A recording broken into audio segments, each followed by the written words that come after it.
بسم اللہ الرحمن الرحیم۔ محترم ناظرین، جیسا کہ پہلے پروگرام میں موجودہ حکومت کے 2.5 سال کے عرصہ پہ محیط خارجہ پالیسی کے حوالے سے پارٹ 1 اور 2 کو کور کیا تھا، آج ہم اس کے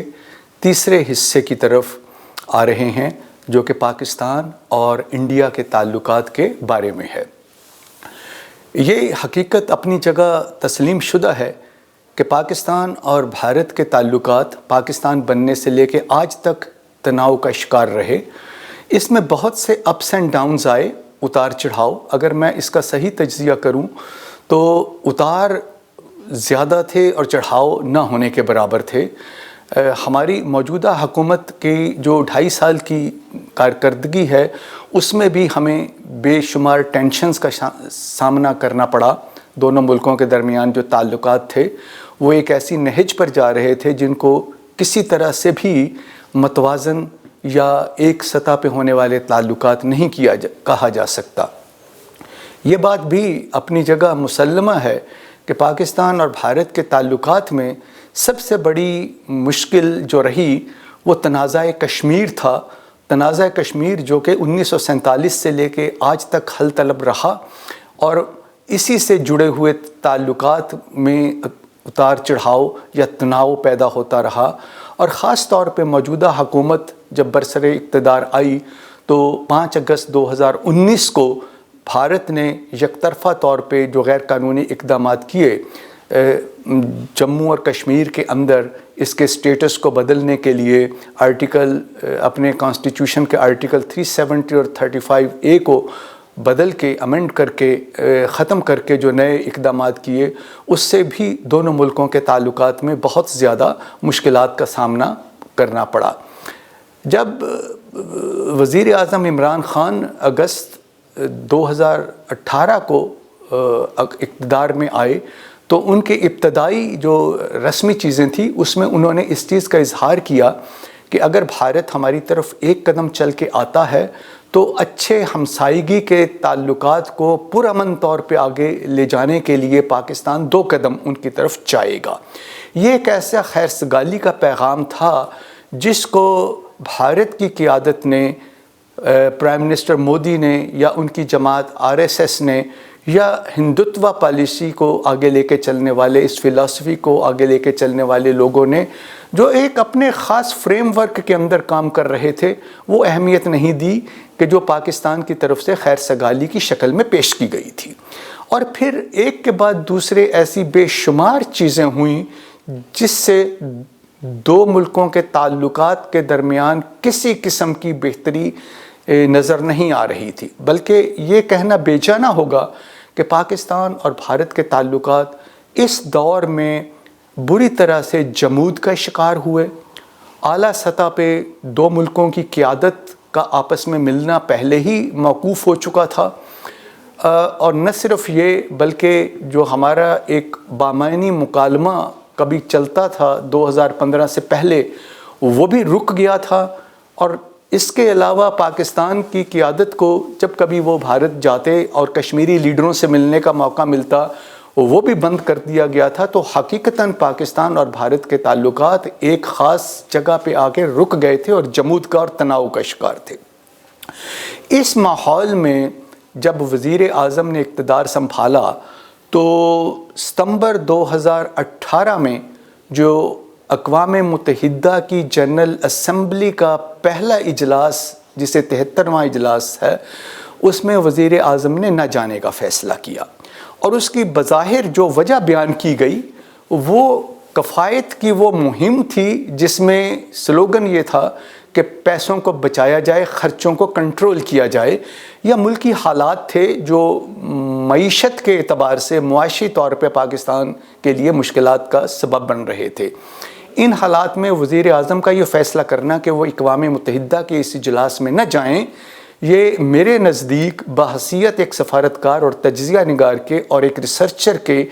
ایک احسن اقدام اس لیے نہیں تھا کہ ہمارے وزیر اعظم کو اقوام متحدہ میں جا کے جو دنیا کے لیڈروں سے کشمیر کے حوالے سے بات کرنے کے مواقع مل سکتے تھے، وہ ہم نے ایک بہت اہم موقع اس طرح سے کھو دیا۔ پھر یہ ہوا کہ فیصلہ اسی اجلاس کے پہلے یہ بھی ہوا تھا کہ پاکستان اور بھارت کے وزرائے خارجہ سائیڈ لائنز میں نیو یارک میں مل لیں گے، اور اس ملاقات کے طے ہونے کے باوجود 24 گھنٹے پہلے بھارت نے اس میٹنگ کو بھی ختم کر دیا اور یہ اعلان کر دیا کہ ہمارے وزرائے خارجہ بھی نہیں ملیں گے۔ دوسرا جو اجلاس ہوا اقوام متحدہ کی جنرل اسمبلی کا 2019 میں، اس وقت وزیر اعظم نیو یارک تشریف لے کے گئے، اور یہ اس تناظر میں تھا کہ بھارت اس سے پہلے ہی 5 اگست 2019 کو اس چیز کا فیصلہ کر چکا تھا کہ کس طرح سے جموں اور کشمیر پہ قبضہ کیا جائے اور اس کو انیکس کر لیا جائے۔ تو اس گھمبیر ماحول میں وزیر اعظم کی جو تقریر اقوام متحدہ میں تھی وہ ہر لحاظ سے بہت مؤثر اور جامع تھی، اور ان تمام چیزوں کی طرف اشارے کر رہی تھی کہ کس طرح سے دو ملکوں کے تعلقات میں ٹھہراؤ لانے کے لیے کشمیر کے مسئلے کو حل کیا جائے، اور جو کشمیر کے اندر جو پابندیاں لگائی جا رہی تھیں ان کو کیسے ختم کیا جائے، اور کس طرح سے world community, international community Pakistan کے ساتھ اس پورے عمل میں کھڑی ہو۔ لیکن بدقسمتی سے ایسا نہ اس وقت ہوا نہ بعد میں ہوا۔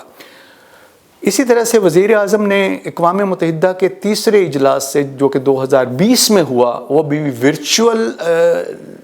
اجلاس تھا جس میں انہوں نے اسلام آباد سے شرکت کی، اور اس موقع پہ بھی ایک مؤثر تقریر تو ضرور کی، لیکن اس کے لیے کوئی ایسے دوسرے اقدامات نہیں ہوئے جس کو اگر آگے چل کے میں تھوڑا سا بہتر طور پہ بیان کر پاؤں گا۔ تو ان تینوں اجلاسوں میں جس طرح سے پاکستان کو وہاں پہ جا کے کشمیر کا کیس پیش کرنا تھا وہ ہم نہیں کر سکے۔ اس کے علاوہ اقوام متحدہ کی سیکیورٹی کونسل میں ہم نے کوشش کی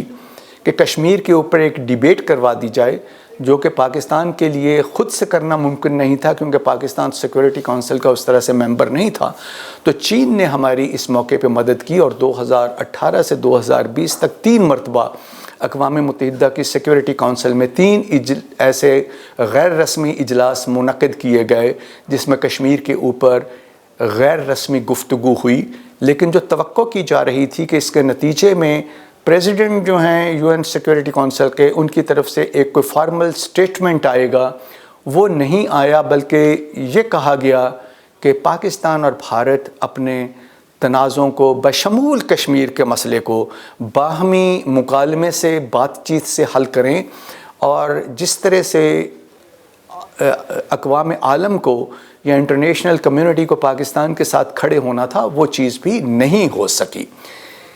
ایک اور چیز ہوئی اسی دوران میں کہ اقوام متحدہ کی ہیومن رائٹس کونسل میں ہم نے بہت کوشش کی کہ کشمیر کے مسئلے کو اٹھایا جائے، اور اس کے لیے ابتداً 2019 میں ہمارے وزیر خارجہ نے 50 ملکوں کے وزرائے خارجہ کے بہاف پہ ایک سٹیٹمنٹ بھی جاری کی کہ وہ کشمیر کے تنازع کے سلسلے میں پاکستان کے ساتھ موجود ہیں اور ساتھ دیں گے۔ وزیر خارجہ نے یہ بھی دعویٰ کیا کہ ان کو کم و بیش 35 وزرائے خارجہ سے زیادہ کی حمایت حاصل تھی، اور وہ مل کے اقوام متحدہ کی ہیومن رائٹس کونسل میں کشمیر کے اوپر یا تو ایک ریزولوشن لائیں گے، یا ایک ڈیبیٹ کروائیں گے، یا کشمیر کے اوپر ایک اسپیشل سیشن بلوایا جائے گا۔ باوجود کوشش کے پاکستان ایسا نہیں کر سکا، اور اس میں ہمیں وہ کامیابی نہیں ہوئی جس کے لیے کوشش کی جا رہی تھی۔ اس کے ساتھ ساتھ پاکستان نے اپنے تئیں بہت کوشش کی کہ OIC کے پلیٹ فارم سے بھی مسئلہ کشمیر کو اجاگر کرنے کے لیے اپنی بھرپور کوششیں کی جائیں۔ وہ بھلے جدہ میں ہونے والی میٹنگز تھیں، کشمیر کے کانٹیکٹ گروپ کی میٹنگز جو کہ اقوام متحدہ کی میٹنگ کے سائیڈ لائنز پہ چلیں، اس میں بھی کوشش کی گئی، یا نیامی میں جو ایک اجلاس ہوا وزرائے خارجہ کا، وہاں پہ بھی اس آواز کو اٹھایا گیا۔ لیکن اس پوری کوشش کے باوجود جو ہم توقع کر رہے تھے کہ ہمیں OIC کے پلیٹ فارم سے ایک بھرپور مدد ملے گی، وہ بھی ہم حاصل کرنے میں کامیاب نہ ہو سکے، اور اسی کے نتیجے میں یہاں تک ہوا کہ پاکستان نے سعودی عرب کو، جو کہ OIC کا ہیڈ کوارٹرز جہاں پہ ہے، ان سے یہ کہا کہ آپ کشمیر کے اوپر ایک اسپیشل سیشن جدہ میں رکھ لیں۔ ہماری یہ کوشش بھی سعودی عرب نے قبول نہیں کی، ہماری یہ تجویز پہ بھی عمل نہیں ہوا، بلکہ اس سے کسی حد تک پاکستان اور سعودی عرب کے دو طرفہ تعلقات بھی متاثر ہوئے، جو کہ آنے والی گفتگو میں جس کا تذکرہ کیا جائے گا۔ کہنے کی بات یہ ہے کہ پاکستان اور بھارت کے تعلقات اس عرصے میں، جو کہ 2.5 سال پہ محیط ہے، جمود کا شکار رہے، مشکلات کا شکار رہے، اور بھارت جو اپنی ایک ہٹ دھرمی کے ساتھ ایک اپنی پالیسی کو لے کے آگے چل رہا تھا، اس میں کسی قسم کی فلیکسیبلٹی نہیں آئی، کسی قسم کی لچک نہیں آئی، اور پاکستان اپنی باوجود بے شمار کوششوں کے، جو کہ بھارت کے نزدیک ہونے کے کی جا رہی تھیں،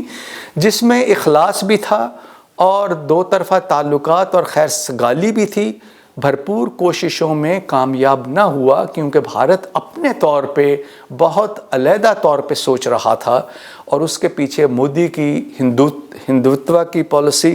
اور ان کے اپنے جو اندرونی حالات ہیں وہ زیادہ کار فرما تھے۔ اس کے علاوہ میں نے اس تیسرے حصے میں 3-4 چیزوں کا ایز اے ریسرچر تجزیہ کیا ہے کہ اس پورے دور میں بھارت کے مسلمانوں کے ساتھ کس طرح سے بھارت نے ناروا سلوک جاری رکھا، بھلے وہ نئے قوانین تھے جس میں ان کو دبانے کی کوشش کی گئی، امینڈمنٹ ایکٹ لایا گیا، ایک رجسٹر سٹیزنز کے لیے بنایا گیا، نیشنل رجسٹر سٹیزنز کے لیے، اس کے ذریعے، اور باقی اقلیتوں کو جس طرح سے بھارت نے اپنے ملک کے اندر جگہ دینے کی کوشش کی، کس طرح سے بھارت کے مسلمانوں کے ساتھ ناروا سلوک اس پورے دور میں رکھا گیا، جو کہ تعلقات کو جس نے اور زیادہ خرابی کی طرف لے جانے کا باعث بنے۔ اسی پیپر میں میں نے یہ بھی تذکرہ کیا کہ پاکستان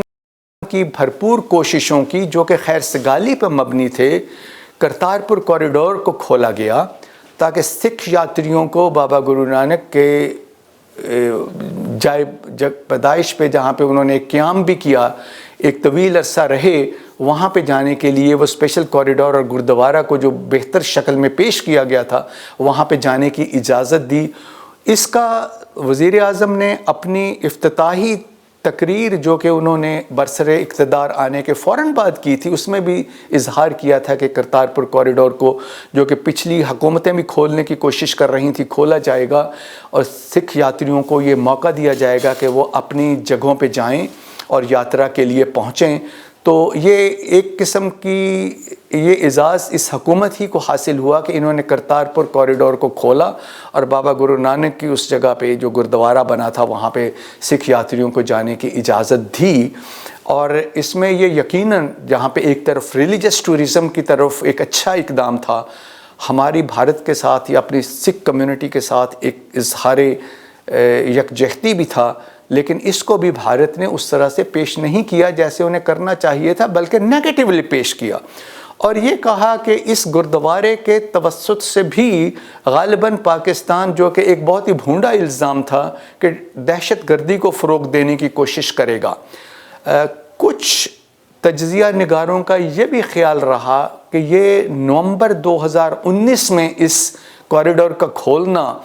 اور گردوارے کا افتتاح کرنا، یعنی ایک بھارت کے اقدامات جس کے نتیجے میں 5 اگست 2019 کو بھارت نے جموں اور کشمیر پہ اپنے تسلط کو قائم کیا، یہ مناسب وقت نہیں تھا، لیکن چونکہ اس کے پیچھے پاکستان کی ایک اچھی سوچ کار فرما تھی، تو ہمیں اس کے مثبت پہلوؤں ہی کو زیر غور رکھنا چاہیے۔ اس تیسرے حصے میں میں نے کلبھوشن یادو کے کیس پہ بھی اس کے جو مختلف حصے ہیں اس پہ اپنا تجزیہ اور ریسرچ پیش کی ہے، اور اس کو اس حد تک لے کے آئے ہیں کہ موجودہ حکومت نے انٹرنیشنل کورٹ آف جسٹس کے کہنے پہ اب کلبھوشن یادو کو اپیل کا حق دے دیا ہے، اور اس میں حال ہی میں پاکستان کے پارلیمان کے اندر جوائنٹ سیشن میں 17 نومبر 2021 کو ایک بل بھی پاس کیا گیا جس میں اس چیز کی اجازت دی گئی ہے کہ کس طرح سے کلبھوشن یادو کے کیس میں ان کو اپیل کا حق دیا جائے گا۔ اسی پیپر میں بیک چینل ڈپلومیسی کا بھی تذکرہ ہے، جو کہ ایک ایسی کوشش ہوتی ہے جو بظاہر ہمیں نظر نہیں آتی، لیکن ہمارے سیکیورٹی کے لوگ، نیشنل سیکیورٹی ایڈوائزر پاکستان کے ہوں یا بھارت کے، ان کے کچھ روابط ایسے ضرور اس دوران میں ہوئے کہ اگر بیک چینل ڈپلومیسی کے ذریعے تعلقات کو بہتر کیا جائے تو اس کے لیے کیا کیا کوششیں ہو سکتی ہیں۔ یہ سب چیزیں اپنی جگہ پہ اس تجزیے کا، اس ریسرچ کا حصہ ہیں، لیکن جو ایک فائنل انالیسز اس پیپر میں ہے وہ یہ کہ ہماری کوشش بھارت کے ساتھ تعلقات کو بہتر بنانے کی اپنی جگہ اپنے تئیں جاری و ساری رہی، لیکن بھارت اپنے موقف پہ اڑا ہوا تھا۔ کسی بھی لیول پہ قیادت کے آپس میں انٹریکشنز نہیں ہوئے، ملاقاتیں نہیں ہوئیں، اور بھارت ہر چیز کو روکتا رہا، مکالمے کو بند کر دیا، دو طرفہ تعلقات کو آگے لے جانے کے لیے کوئی پیش رفت نہیں ہوئی، اور کشمیر کے اوپر بھی بھارت نے اپنی ہٹ دھرمی کے ساتھ عالمی برادری کو اپنے ساتھ کھڑا کیا، اور پاکستان کو جس طرح سے اپنا بیانیہ اور نیریٹو آگے لے کے جانے کی کوشش کرنی تھی، اس میں ہمیں کسی حد تک اویئرنیس پیدا کرنے میں تو مدد ملی، لیکن وہ اہداف حاصل نہیں ہوئے کہ ہم بین الاقوامی برادری کو اس چیز پہ قائل کر سکتے کہ پاکستان کا بیانیہ جو ہے وہ بین الاقوامی قوانین پہ مبنی ہے، اور وہ چیز جو کشمیر کے حوالے سے بین الاقوامی برادری اور ممالک بہت پہلے سے جس کا فیصلہ کر چکے ہیں، اس پہ عمل کروانا بھی انہی کا کام ہے۔ اس کو زیادہ مؤثر طور پہ پیش کرنے کی ضرورت تھی۔ بھارت کے تمام تر جارحانہ اقدام کے جواب میں پاکستان نے علامتی طور پہ کچھ ایسے اقدامات ضرور کیے جن کو ہم اچھے اقدامات تو کہہ سکتے ہیں، یعنی سرینا ہوٹل کے سامنے ایک کرفیو کلاک لگا دینا، یا کشمیر ہائی وے کا نام بدل کے سری نگر ہائی وے رکھ دینا، پاکستان کا نیا نقشہ جس میں کشمیر کو شامل دکھایا گیا وہ کر دینا، یا جمعے کے دن سائلنس، 1 منٹ کی خاموشی کا اعلان کرنا۔ یہ ایسے اقدامات ہیں جس سے مسئلہ کشمیر کو یا تنازع کشمیر کو حل کرنے کے لیے کوئی خاطر خواہ کامیابی نہیں ہوئی۔ اس سے بہت بڑھ کے کام کرنے کی ضرورت تھی، اور اقوام متحدہ تک اپنی آواز کو پہنچانے کے لیے جو بنیادی چیز پہ میرا تجزیہ ہے وہ یہ کہتا ہے کہ جیسے ہی 5 اگست 2019 کا واقعہ ہوا تو وزیر اعظم اور وزیر خارجہ کو P5 ممالک کا دورہ کرنا چاہیے تھا اور ان کی قیادت سے ملنا چاہیے تھا۔ ایسا نہیں ہوا، صرف وزیر اعظم اور وزیر خارجہ چین کے دورے پہ گئے، اور ان تمام لیڈروں سے جو باہمی ملاقاتیں کرنا ضرورت ہے وہ بھی اس لیول پہ نہیں ہوئیں۔ تو مجموعی طور پہ جس طرح سے ہمیں کشمیر کا کیس آگے لے کے چلنا تھا، یا دو طرفہ تعلقات کو بہتر کرنے کے لیے اپنی تئیں کوششیں کرنی تھیں، اس کا ایک پرو ایکٹیو ایجنڈا ہم آگے لے کے نہیں چل سکے۔ جو کوششیں تھیں وہ خیر سے گالی پہ مبنی تھیں، وہ ایک اچھی رائے پہ مبنی تھیں، لیکن اس طرح سے ان کو آگے لے کے جانے میں ہم کامیاب نہیں ہوئے جس کا تقاضا تھا۔ اب آنے والے وقت میں یہ دیکھا جائے گا کہ دو ملکوں کے درمیان تعلقات کس نہج پہ جا رہے ہیں، اور 5 سال کی کارکردگی میں کیا اس میں کوئی بہتری آئی یا یہ بد سے بدتر ہوئے۔ بہت شکریہ۔